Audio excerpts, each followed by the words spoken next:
Hello दोस्तों, आज की इस वीडियो में हम लोग देखने वाले हैं टैक्सेशन बीकॉम पार्ट 3 का टैक्सेशन देखने वाले हैं। बीबीआई क्वेश्चंस देखेंगे, आंसर इस वीडियो में नहीं देखेंगे, केवल क्वेश्चन देखेंगे ताकि आप फटाफट से क्वेश्चन देख लो और आंसर अपने आप से ढूंढ के याद कर लीजिएगा। ठीक है, अगर आपको चाहते हैं कि पूरा पूरा आंसर चाहिए तो कमेंट में क्वेश्चन बैंक आप लोग लिखिएगा, हम सारा का सारा आंसर सहित आपको याद भी करवा देंगे, उसका पूरा वीडियो बनाएंगे। साथ ही साथ क्वेश्चन बैंक भी आपको टेलीग्राम चैनल पर प्रोवाइड कर देंगे।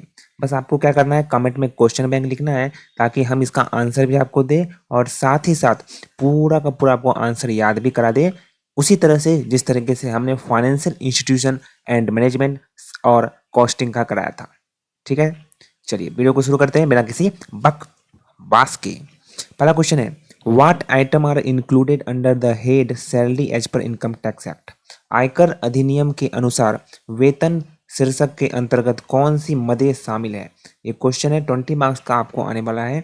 ये यहाँ पर आपको बताना है कि वेतन शीर्षक के अंतर्गत कौन कौन से आपको आइटम आने वाले हैं। ठीक है सर, चलिए उसके बाद दूसरा, explain any 10 income which are completely exempt from tax. किन्हीं 10 आयों के बारे में बताइए जो कर से आय मतलब क्या हो, इनकम, जो कर से क्या हो, पूर्णतः मुक्त हो, एग्जेम्प्ट हो। तो ये क्वेश्चन है, इसका आंसर आपको बताना है। ठीक है, वैसे तो हम दूसरे वीडियो में, नेक्स्ट जो आएगा वीडियो टैक्सेशन का, उसमें हम लोग पूरा क्वेश्चन और आंसर आने वाला है। ठीक है, तो दंगल रिवीजन कराएंगे, उसमें कोई दिक्कत नहीं है। क्वेश्चन देख लीजिए, इंपॉर्टेंट क्वेश्चन। दूसरा, तीसरा है, what is an agriculture income, what are its type, explain the 10 incomes which are related to land but not agriculture income. किस कृषि आय क्या है, इसके प्रकार क्या है, उन 10 आयों के बारे में बताइए जो भूमि से संबंधित है लेकिन कृषि आय से संबंधित नहीं है। ये क्वेश्चन है। अगला क्वेश्चन है, what is provident fund, discuss the difference type of provident fund. भविष्य निधि क्या है, भविष्य निधि के विभिन्न प्रकार पर चर्चा करें। अगला क्वेश्चन है अपना राजा, what is business profession, which income are taxable under. What is business profession which income are taxable under head. व्यवसाय और पेशा क्या है, इस मदा के अंतर्गत कौन से आय कर योग है। तो ये आपको बताना है कि बिजनेस प्रोफेशन किसको कहते हैं और कौन सा टैक्सेबल होता है इनकम इस हेड में। तो इसको लिखेंगे। अगला क्वेश्चन है, define annual value, state the deduction that are allow from the annual value for computing the income from house property. वार्षिक मूल्य को परिभाषित करें। गृह संपत्ति से आय की गणना के लिए वार्षिक मूल्य से दी जाने वाली कटौती बताएं। तो वार्षिक मूल्य आराम से बता देंगे। और दूसरा बोल रहा है कि गृह संपत्ति जो होता है उससे जो आय होती है उसकी गणना के लिए वार्षिक मूल्य से दी जाने वाली कटौती, मतलब क्या डिडक्शन मिलता है वो हमें बताना है। ठीक है सर, चलिए 20 मार्क्स का ये अपना बनेगा क्वेश्चन। अगला क्वेश्चन है, सारा इंपॉर्टेंट है, जो बता रहे हैं सारा इंपॉर्टेंट है, मात्र 10-12 क्वेश्चन है। ठीक है, नेक्स्ट क्वेश्चन है, define perquisite, state provision of income tax act relating to these perquisite. मतलब कौन सा एक्ट है, कौन सा प्रोविजन इस पर है।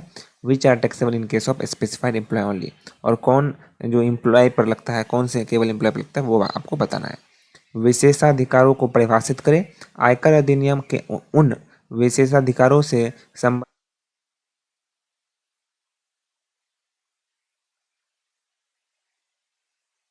में कर योग्य, समझे क्या। चलिए अगला है, what is capital gain, what are its type, how are they computed. पूंजीगत लाभ क्या होता है और इस प्रकार क्या होते हैं इसके प्रकार, और इसकी गणना कैसे की जाती है। ये 3 बात बताना है, 20 मार्क्स का अपना बनता है ये क्वेश्चन। नेक्स्ट क्वेश्चन है, what is gratuity, what are the provision regarding its computation. Gratuity क्या है और इसकी गणना के संबंध में क्या प्रावधान है। दोस्तों ग्रेचुटी से रिलेटेड क्वेश्चन आएगा, अगर आप ये याद करके जाते हैं, पूरा लिख के जाइए, 20 मार्क्स में आपका 18 मार्क्स जरूर मिलेगा। 20 में 20 मिलने का चांस कभी नहीं मिलता है, 18 नंबर हमेशा मिलेगा। कैपिटल गेन से रिलेटेड क्वेश्चन आएगा तो आपको यही छाप देना है जो आप याद करके जाओगे। अगर परक्विजिट से रिलेटेड या फिर सैलरी से रिलेटेड कुछ भी क्वेश्चन आएगा तो परक्विजिट वाला छाप देना है पूरा। ऐसा नहीं कि सिर्फ ये याद करके नहीं गए तो नहीं देंगे, नहीं लिखेंगे, ना राजना, लिख कर आना है आपको। नंबर की चिंता नहीं करनी है सर, हमें विश्वास कीजिए, हम पर पूरा मिलेगा number. Describe the method of computing income under head income from other source. बोल रहा है अन्य स्रोतों से जो आय होती है उसके शीर्षक के अंतर्गत आय की गणना करने की विधि बताना है। ध्यान रखिएगा, इनकम फ्रॉम अदर सोर्स से कोई भी क्वेश्चन आपको आता है तो वो यही वाला क्वेश्चन का आंसर लिख के आना है। ऐसा नहीं सर वो वाला क्वेश्चन याद करके नहीं गए थे तो हम नहीं लिखेंगे, ऐसा नहीं करना है आपको। अगर ये क्वेश्चन आप याद करके जा रहे हो तो यही लिख के आ जाना है, समझे क्या। चलिए अगला क्वेश्चन है, describe the power of central board of direct tax, जिसको हम लोग सीबीडीटी बोलते हैं। क्वेश्चन एग्जाम में अगर लिखा रहेगा सीबीडीटी, ऐसा मत बोलना सर मैंने याद करके सीबीडीटी नहीं गए थे, आपने हमें सीबीडीटी नहीं पढ़ाया है। भाई इसका शॉर्ट फॉर्म है सीबीडीटी, केंद्रीय प्रत्यक्ष कर बोर्ड की शक्तियों का यहाँ पर वर्णन करना है, पावर का। ठीक है, तो सीबीडीटी से रिलेटेड जो भी आएगा आपको यही छाप के आना है, पूरा पूरा नंबर आपको मिलने वाला है। What write in brief about the main provision of Goods and Service Act, difference between GST and VAT। GST से रिलेटेड और वैट मतलब डिफरेंस बताना है, ठीक है, और साथ साथ जीएसटी का मेन प्रोविजन बताना है। वस्तु एवं सेवा अधिनियम के मुख्य प्रावधानों के बारे में संक्षेप में लिखें और जीएसटी और वैट में अंतर बताना है। ध्यान रखिएगा जीएसटी से रिलेटेड कोई भी क्वेश्चन आएगा तो यही आपको छाप के आना है, पूरा नंबर मिलने वाला है, ये ध्यान रखना। Describe the power of income tax officer और इंस्पेक्टर, इनकम टैक्स ऑफिसर का पावर बताना है या फिर इंस्पेक्टर जो भी होगा वहाँ पर, ये छाप कर आपको आना है यहाँ पर आंसर। ठीक है, कोशिश कीजिएगा आपको खुद से क्वेश्चन आंसर कॉपी पर लिख के याद कीजिए। आंसर तो सर हम नेक्स्ट वीडियो में बताएंगे पढ़ाएंगे, आप लोग अपना काम कीजिएगा, तो क्योंकि एग्जाम आपको देना है, पास आपको होना, अच्छे मार्क्स आपको लाने हैं, आगे आपको बढ़ना है, तो सब कुछ तो मेहनत आपको करनी होगी।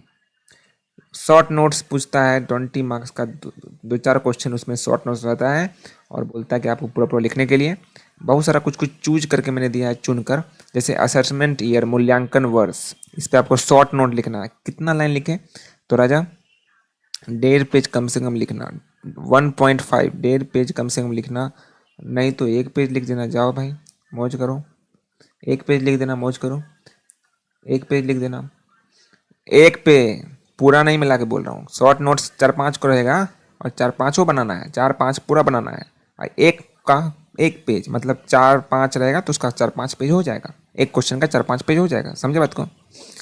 प्रीवियस इनकम है जैसे पिछली आय, उस पर आपको लिखना है। Deduction under eighty C, eighty U, eighty D, ये धारा जो है वो उसके तहत कटौती की गई, उसके बारे में पूरा लिखना है। अगला है इनकम एग्जेंट फ्रॉम टैक्स, इसका मतलब क्या होता है, पूरा बारे में लिखना है। सीबीडीटी, वही सीबीडीटी आ गया, पावर जो याद कर गए थे वही लिख सकते हो। इनकम फ्रॉम सैलरी क्या होती है वो आपको लिखना पड़ेगा। टीडीएस टीसीएस याद करके जाना है, ये आपको लिखना है। और रिबेट अंडर 87 ये बहुत इंपॉर्टेंट है। आईटीसी देख के जाना, तुम सुन नहीं रहे हो राजा, ITC input tax credit, GST वाला है, जीएसटी वाला आईटीसी इनपुट टैक्स क्रेडिट, ये देख के जाना है।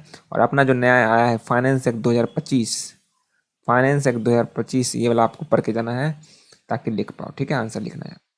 ये पीडीएफ आपको मिलेगा हमारे टेलीग्राम चैनल पर, लिंक डिस्क्रिप्शन में दिया हुआ है, join now, all PDFs are available in our Telegram channel, please join the Telegram channel.